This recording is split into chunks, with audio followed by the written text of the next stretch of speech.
students, welcome to the lecture on Introduction to Managerial Communication Learning, and after this lecture we will be able to learn the following objectives. Explain the concept of communication, describe the ways of managerial communication, define business communication, explain the importance and objectives of communication, discuss the principles of communication, explain the forms of communication, understand effective communication, describe the techniques of communication.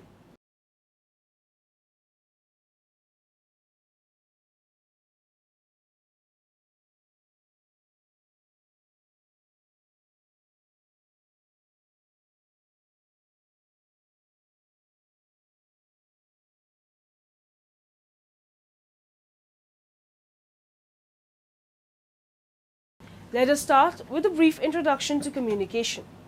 Communication plays a pivotal role in information sharing.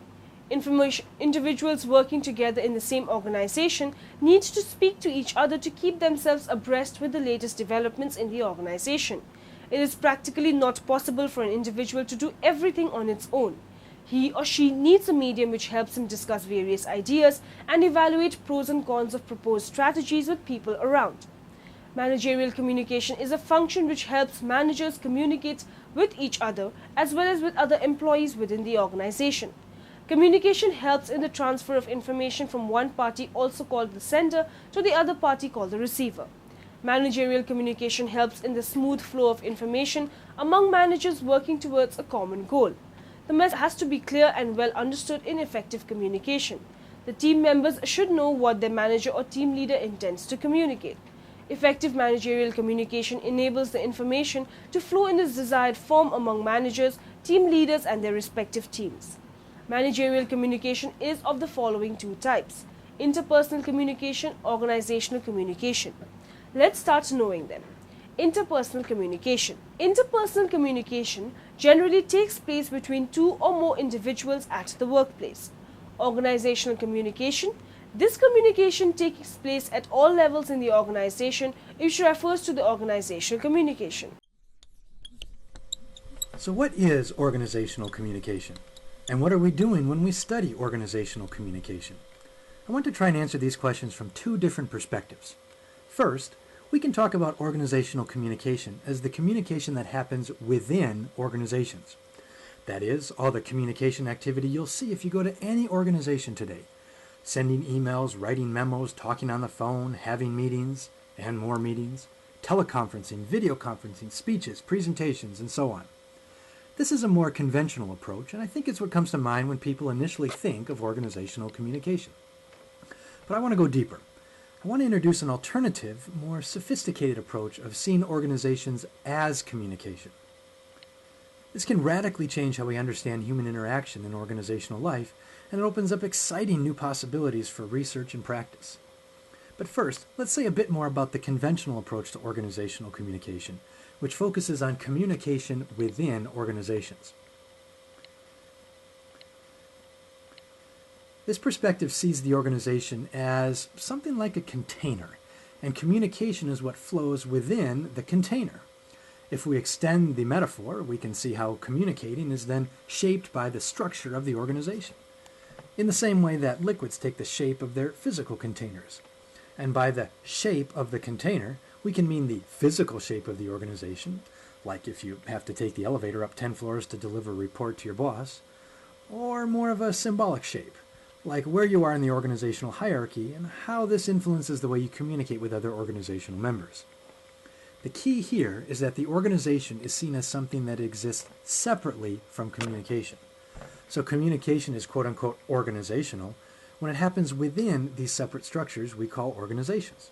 This relates to what scholars call an informational view of communication, because communication is all about transmitting information throughout the container of the organization. And quote-unquote ineffective communication or communication breakdowns are seen as technical problems.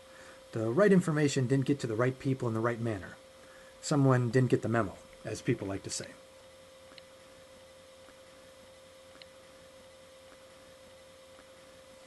And this is important stuff. It's how the work of organizations gets done, from small businesses and multinational corporations to nonprofits and government agencies.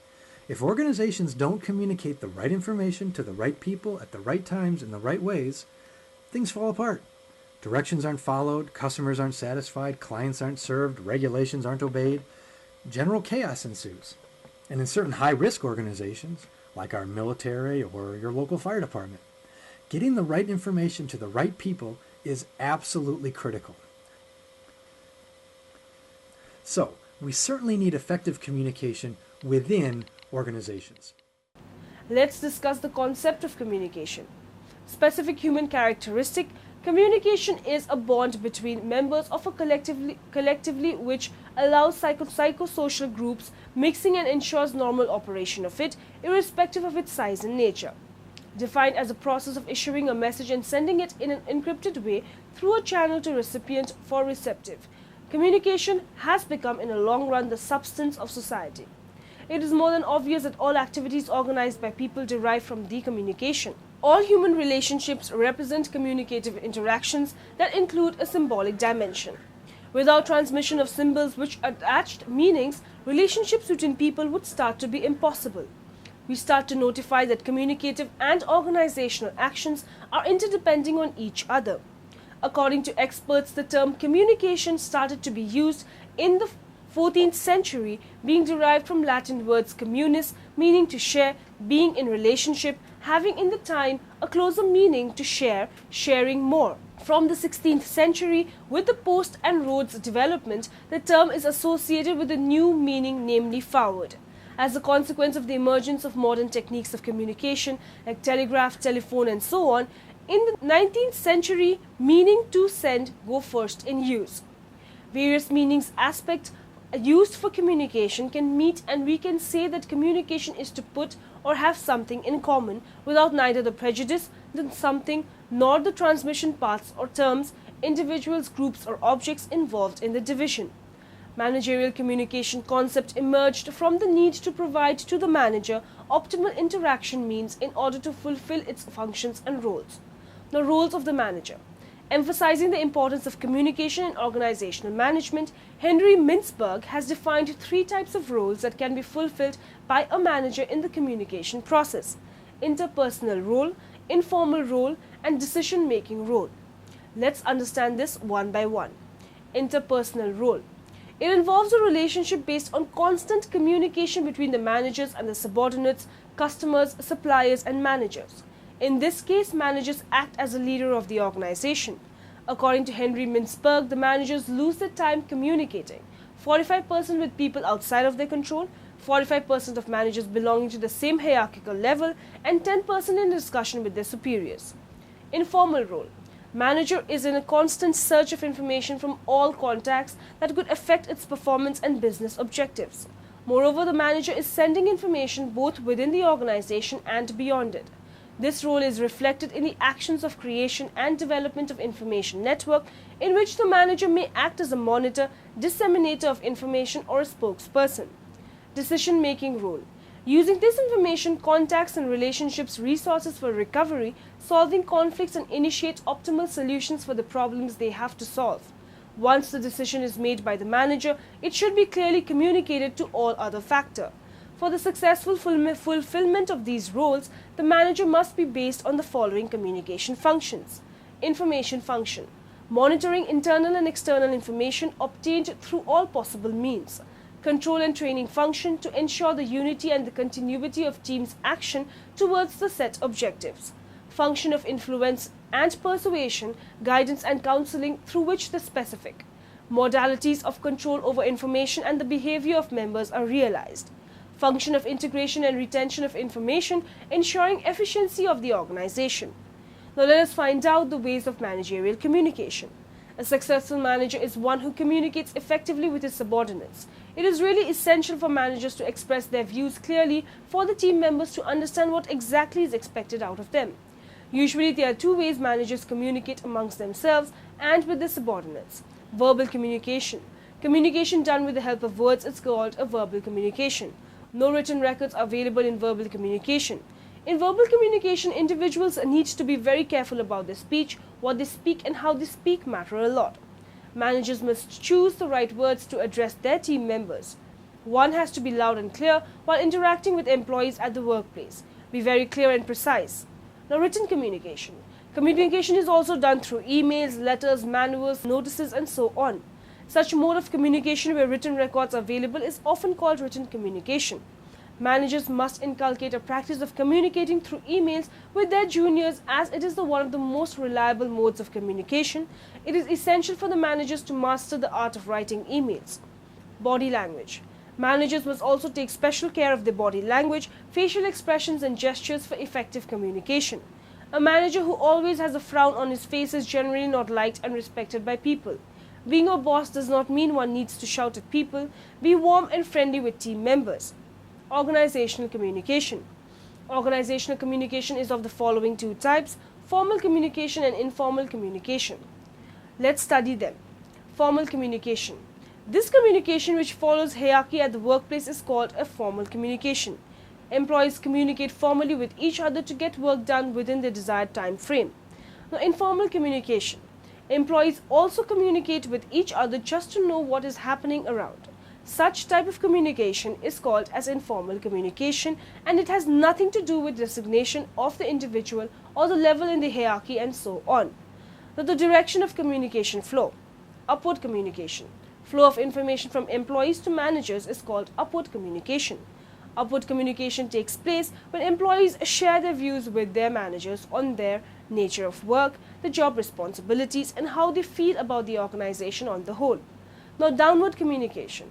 This communication takes place when information flows from the managers to the subordinates.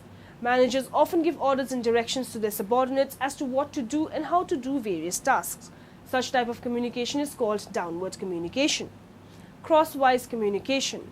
It includes the horizontal flow of information between people on the same or similar organizational levels, and diagonal flow between persons at different levels who have no direct reporting relationships.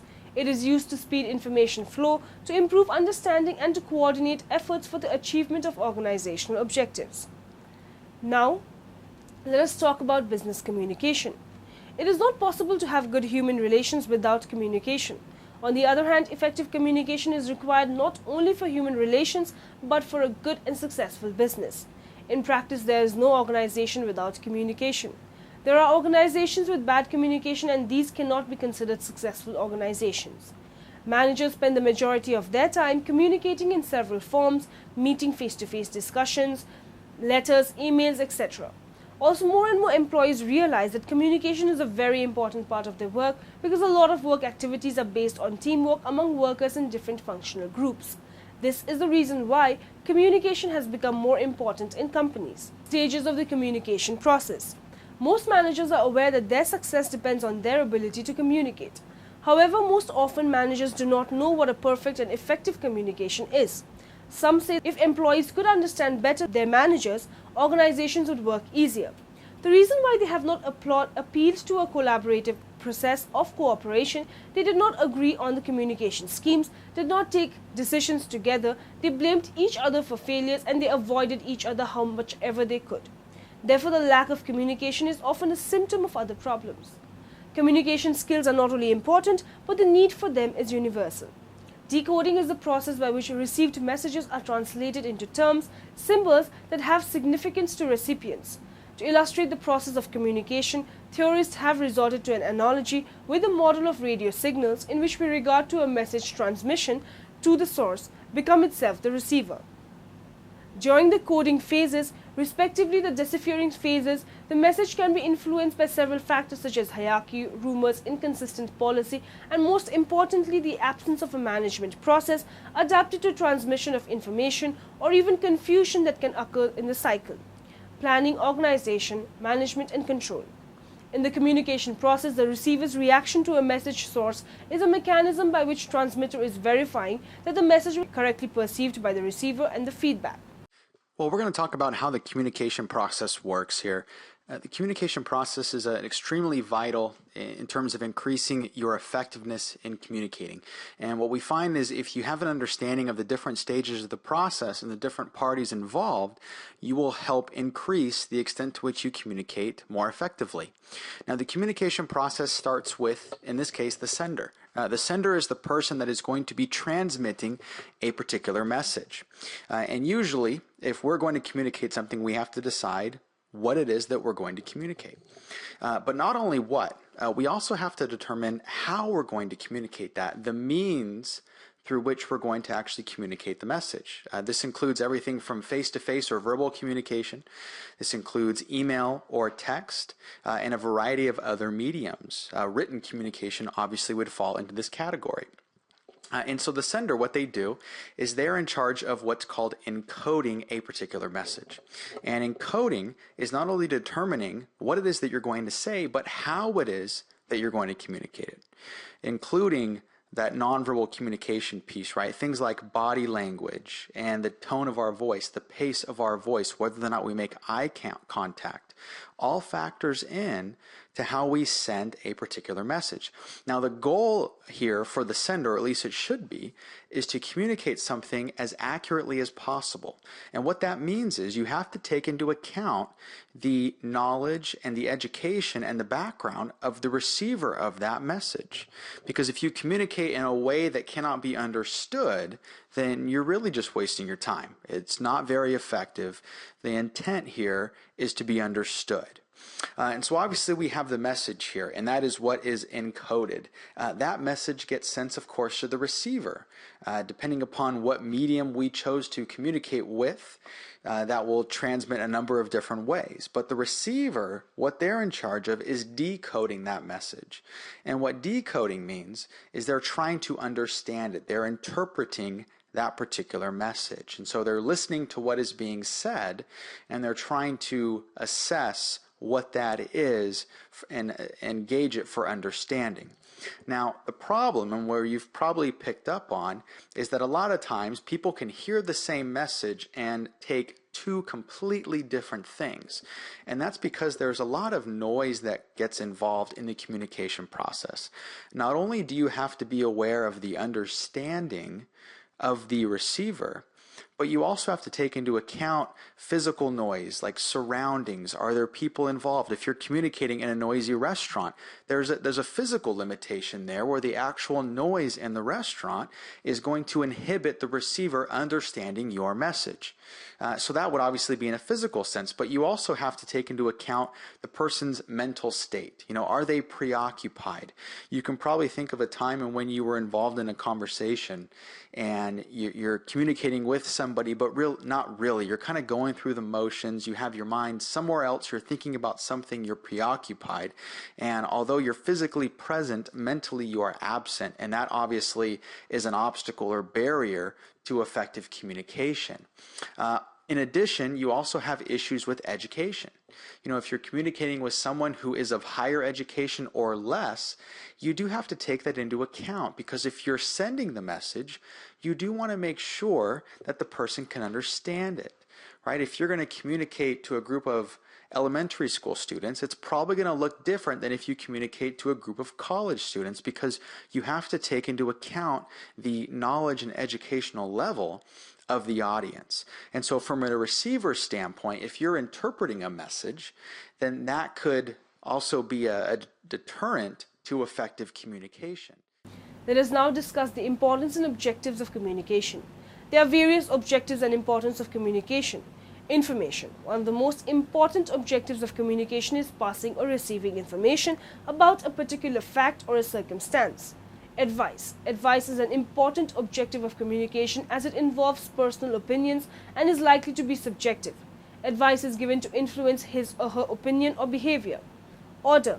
Order is an authoritative communication. The downward flow of information is dominated by orders. Orders may be written or oral, general or specific, procedural or operational, mandatory or discretionary. Suggestion. Suggestion enjoys great advantage over other means of communication like advice or order. Suggestion is supposed to be a very mild and subtle form of communication. Persuasion. It is an important objective of communication. In the office or the factory, the lazy, the incompetent and the disgruntled workers have to be persuaded to do their work. Education. Education is a very conscious process of communication. The main purpose of education is to widen the knowledge as well as to improve the skills. Warning. Warning is a forceful means of communication as it demands immediate action. If employees do not abide by the norms of the organization or violate the rules and regulations, it may become necessary to warn them. Raising morale.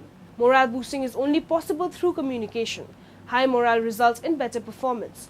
Motivation. Motivation energizes and activates a person and channelizes his behavior towards the attainment of desired goals. Thus, motivation as a form of communication is very crucial in handling human behavior. Now, the importance of communication. There is more to communication than just talk and gesture. Listening, understanding, and interpreting are as much integral to communication as words, verbal, written, or gestured. Even gestures in communication play a crucial role in conveying and interpreting the message. Now, the importance of communication in business. The success of any business lies as much in networking and building sound professional relationships as it does in individual tact and business acumen. Communication is a crucial, decisive factor in business relations. It is very important to say the right thing at the right time and at the right place when dealing with partners, customers, stakeholders, media, and sometimes even competitors. Any miscommunication or ambiguity can pour pails of cold water on hard work and ruin chances of survival in today's competitive business environment. Maintaining professional etiquette in oral and written business communication is of utmost importance and must not be taken lightly. We should be grateful that we are living in an era of enlightenment where we have access to training on just about anything under the sun. Now, the importance of communication in the workplace. The most difficult part of running an organization is managing the human resources. This is one resource which does not work on any principle of management, economics, psychology, or any other social science. This is the most random and the volatile resource which must be managed with great dexterity to reach desired organizational goals. Communication is that lubricant which keeps this resource moving throughout the organizational machinery. Now, the importance of communication in leadership. A leader is expected to represent his or her followers and motivate them to reach heights of success through individual and collective effort. Communication is the best equipment a leader can employ to achieve this goal. Even ideals resting upon strong principles can fall flat and fail to motivate due to the lack of effective communication skills. Now we shall talk about the principles of communication. Communication is a two-way process of giving and receiving information through any number of channels. Whether one is speaking informally to a colleague, addressing a conference or meeting, writing a newsletter, article, or formal report, the following 11 basic principles apply on Introduction to Managerial Communication. Know your audience, know your purpose, know your topic, anticipate objections, present a rounded picture, achieve credibility with your audience, follow through on what you say, communicate a little at a time, present information in several ways, develop a practical, useful way to get feedback, use multiple communication techniques. Environmental factors. Communication can be influenced by environmental factors that have nothing to do with the content of the message. Some of these factors are the nature of the room, how warm it is, smoke, comfort of the chair, etc. Outside distractions. The reputation or the credibility of the speaker or the writer, the appearance, style, or the authority of the speaker, listeners' education, knowledge of the topic, etc., the language, page layout, the design of the message. Now, communication with decision makers. Innovation and change often depends upon persuading potential users of the benefits of an innovation. To deal persuasively with decision makers, it is necessary to know and understand their interests and opinions. Now, the principles of effective persuasion. Whether making a formal presentation at a meeting or writing a report or fact sheet, the following principles hold. Do not oversell or overstate case, make effective use of understatement. Outline the topic we are trying to cover into two parts. The first part should give broad background information, while the second part provides a detailed summary. Persuasion depends on clarity and simplicity. Avoid the use of jargon and buzzwords. Be prepared to back up claims or facts immediately. Incorporate major anticipated objections into program or presentation. Address all relevant aspects of a topic, especially those that may affect the functioning of an organization. Use graphics and audiovisuals appropriately. Consider ways to get. Selecting the best communication method. In communicating with decision makers, use the most appropriate communications method. The forms of communication. Communication is the key to evolution. Communication evolved ever since it has been known to the living species. However, it was humans who revolutionized it. Today, communication has gone from individual levels of conversing to mass communication.